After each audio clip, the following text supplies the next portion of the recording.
अज्ञानति मेरान्धानां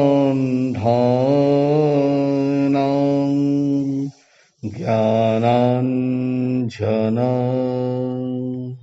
शलाकया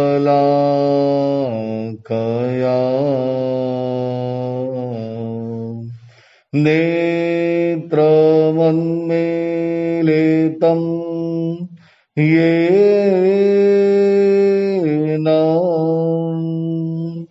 तस्मै श्री गुरवे नमः।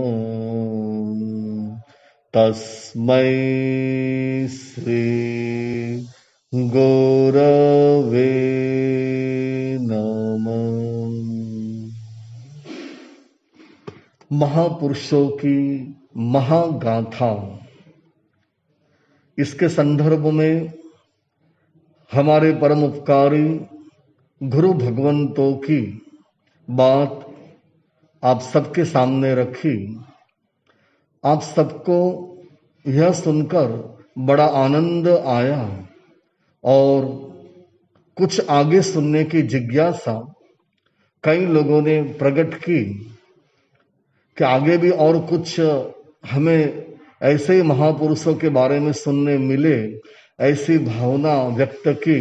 उसके अंतर्गत आज हम और आगे की बात कर रहे हैं कि आप भाग्यशाली हैं, ऐसा जिन शासन प्राप्त हुआ है, जैन कुल में आपका जन्म हुआ है, तो वो जैन कुल कितना भव्यतम रहा हुआ है।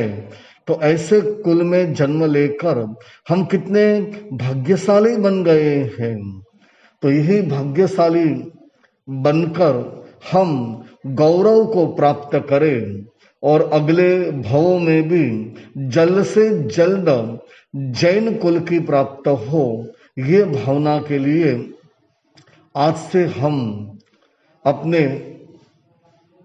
24वें तीर्थंकर भगवान महावीर स्वामी के निर्वाण के बाद कौन कौन आए और उन महापुरुषों ने किस प्रकार की साधना और जिन शासन की प्रभावना की, उसी बात का आज से प्रारंभ करने जा रहे हैं। यह संसार अनादि काल से है, उसी तरह जैन धर्म भी अनादि काल से है। अब तक अनंत तीर्थंकर भगवंत हो गए हैं और अनंत भव्य आत्माओं मोक्ष में भी गए हैं। अंतिम तीर्थंकर भगवान महावीर स्वामी हुए और उनके 11 गणधर थे। तो उस समय की व्यवस्था के अनुसार 9 गच्छ कहलाते थे। पंचम गणधर सुधर्म स्वामी से पट्टावली का प्रारंभ होता है। इस अवसर पीणी काल में चौथे आरे के 3 साल और 8.5 महीने बच गए थे, तब 24वें तीर्थंकर भगवान महावीर स्वामी अष्टकर्म का क्षय करके मोक्ष में पधारे। उसी समय सुबह गौतम स्वामी, जो भगवान महावीर स्वामी के परम विनयी शिष्य रहे हुए थे, इंद्रभूति प्रकांड विद्वान थे और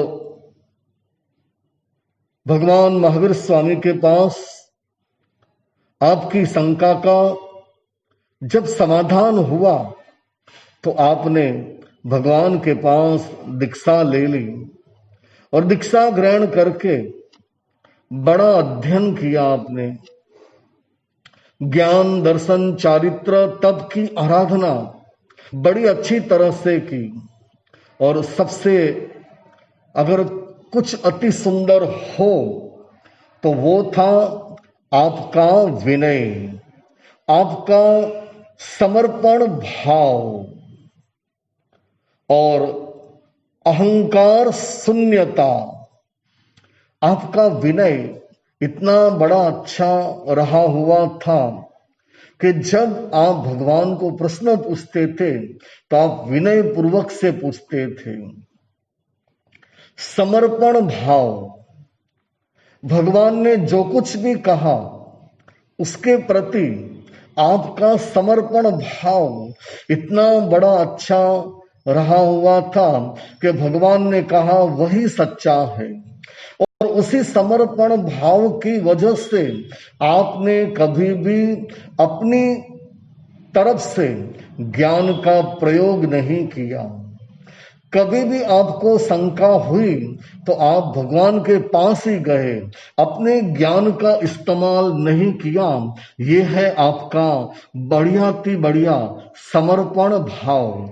समर्पण भाव के बिना यह हो ही नहीं सकता। आज लोगों के मन में कई प्रकार के संशय उठते हैं और अपनी बुद्धि से ही वो दोहराने चले जाते हैं। अपनी बुद्धि से ही इसका इस्तेमाल करके इसका संशय कैसे हल करे वो चलाते हैं। लेकिन घर में अगर बुजुर्ग है, वडिल है या गुरुवंत है तो उनके पास जल्दी नहीं जाते। जब अपने से काम नहीं होता है तब वो दूसरों के पास जाते हैं। तो बस ये है समर्पण भाव की कमी। तो गौतम स्वामी के पास इतना अच्छा समर्पण भाव रहा हुआ था कि आप चाहे बड़े शंका हो या छोटी सामान्य शंका क्यों न हो, फिर भी आप भगवान के पास ही जाते थे। कभी आपको ऐसा एहसास भी नहीं हुआ कि अरे ये प्रश्न मैं भगवान से पूछूंगा तो भगवान को क्या लगेगा, या मेरे दूसरे शिष्य अगल बगल में होंगे वे सुनेंगे तो उनको क्या लगेगा कि गौतम स्वामी हमारे इतने बड़े गुरु, उनको इतना भी नहीं आता। लेकिन आपको कभी मन में ऐसा संशय नहीं हुआ। आप बस हर वक्त जब भी मन में संशय होता था आप भगवान के पास पहुंच जाते थे। ये है आपका समर्पण भाव और अहंकार की शून्यता। अहंकार का थोड़ा अंश भी मानो आपके भीतर नहीं रहा। ऐसी अवस्था आपको प्राप्त हुई और ये अवस्था आपने पूर्णतया से निभाई। आप इतने बड़े प्रखर ज्ञानी थे, बड़े तपस्वी थे, फिर भी आपने आपको अहंकार को आगे नहीं किया। अहंकार को आपने पीछे ही रखा था और आपने आगे किया विनय भाव और समर्पित भाव। इसीलिए अहंकार पीछे चला गया। जब हमारे पास विनय भाव और समर्पण भाव अगर नहीं रहे तो समझ लो कि अहंकार आगे आ गया और विनय भाव और समर्पण भाव आगे है तो समझ लो अहंकार पीछे चला गया। तो आपके जीवन में ऐसा ही हुआ, अहंकार पीछे छूट गया। इसीलिए आपको कभी भी बड़प्पन का भाव नहीं आया। जब आपका बेले का पारना था, भगवान के पास आप आहार बताने के लिए आए, तब भगवान ने आपसे कहा कि हे गौतम, आज आप आनंद गाथापति के घर पे गए थे उनको दर्शन देने के लिए। गौतम स्वामी हाथ जोड़कर कहे कि हाँ भगवान, मैं वहां गया था, तो वहां क्या जानने को मिला आपको? कि हे प्रभु, आनंद गाथापति ने कहा कि मैं इतने तक अवधि ज्ञान को देख रहा हूं। तब मैंने कहा कि आनंद गाथापति, आप गलत कह रहे हैं, श्रावक को इतना अवधि ज्ञान हो ही नहीं सकता। तब भगवान ने कहा कि हे गौतम, गलत आनंद गाथापति नहीं है, गलत आप हैं, आप गलत हैं। इसीलिए आपको आनंद गाथापति से क्षमापना, खमत खामणा, मिच्छामी दुक्कडम करना पड़ेगा, और आपको अभी ही जाना पड़ेगा। सोचो, भगवान ने कह दिया कि अभी जाना पड़ेगा आपको। बेले का पारना था तो भगवान ने यह भी नहीं कहा कि पारना करने के बाद आराम से चले जाना, कोई दिक्कत नहीं है।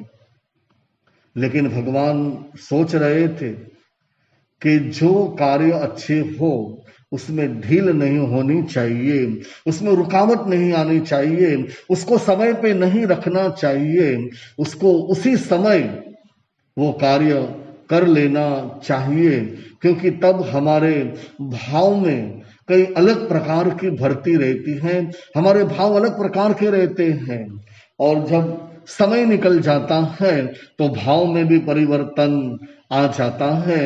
इसीलिए भगवान इस प्रक्रिया में बड़े ही कड़क रहे और गौतम स्वामी को भेजा। गौतम स्वामी वापस जहां उद्यान में ठहरे थे वहां से चलते चलते आनंद गाथापति के घर पे आए और आनंद गाथापति को खमत खामणा किया, मिच्छामी दुक्कडम किया उन्होंने कि आनंद गाथापति जी, मेरी गलती हो गई, आपने जो कहा वो सत्य है, ऐसा भगवान महावीर स्वामी ने कहा है, तो मैं आपको मिच्छामी दुक्कडम करता हूं। ये छोटी सी प्रक्रिया देखने में लगती है, लेकिन कितनी महान प्रक्रिया रही हुई है कि इसके बाद गौतम स्वामी का जो अहंकार था वो विलय हो गया, नाश हो गया उसका, और वे बड़े ही नम्र बन गए। और इसीलिए आज हम आप सब गौतम स्वामी को याद करते हैं, और उसी की वजह से गौतम स्वामी को अनेक प्रकार की लब्धियों की प्राप्ति हुई थी। तो इसी तरह गौतम स्वामी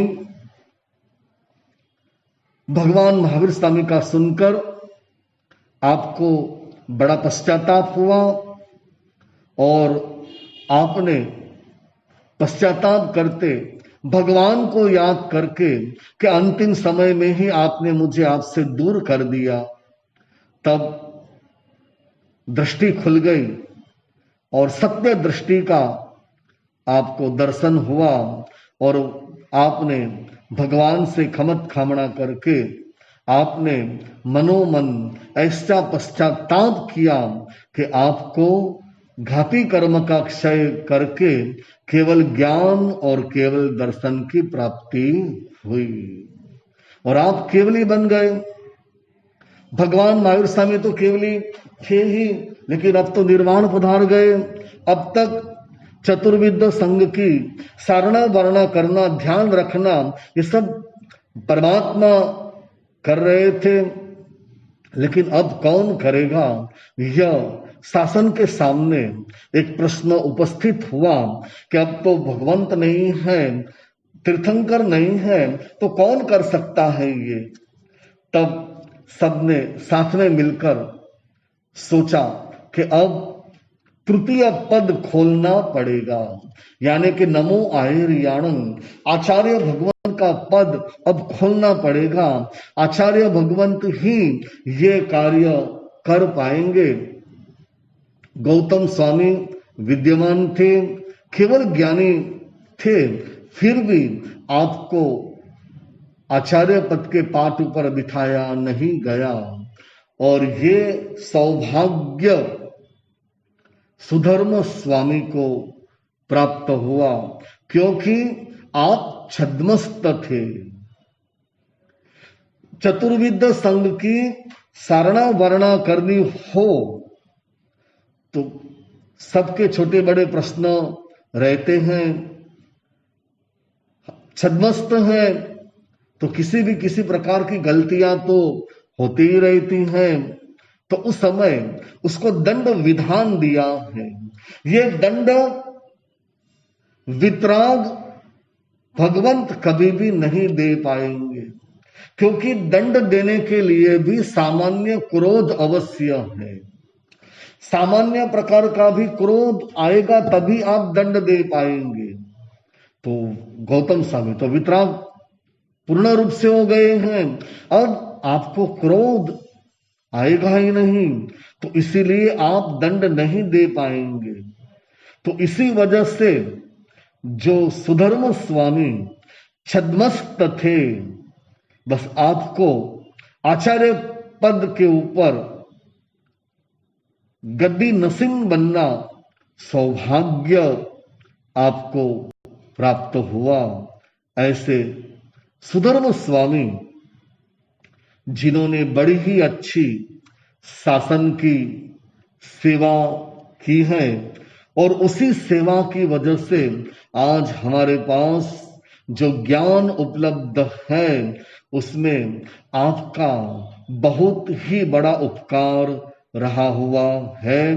तो ऐसे सुधर्म स्वामी आप कौन थे, क्या थे, इसकी बात हम कल के प्रवचन में करेंगे। तो आज से महापुरुषों की महागाथा ये हमारे गुरु भगवंतों परमात्माओं के संदर्भ में प्रारंभ हो रहा है। जिस प्रकार से आप सब लोगों ने भाव से हर गुरु महाराज के जीवन गाथा को सुन रहे थे, उसी तरह आप बड़े ही भाव से यह प्रवचन को सुने और जिन शासन का गौरवान्वित को प्राप्त करें, आप अपने परिवार में, मित्रजनों में सबको भेजकर भी ये एक आप कार्य कर सकते हैं। और जिन शासन के अनुरागी बनाने में यत्किंचित आपका भी योगदान बढ़ जाता।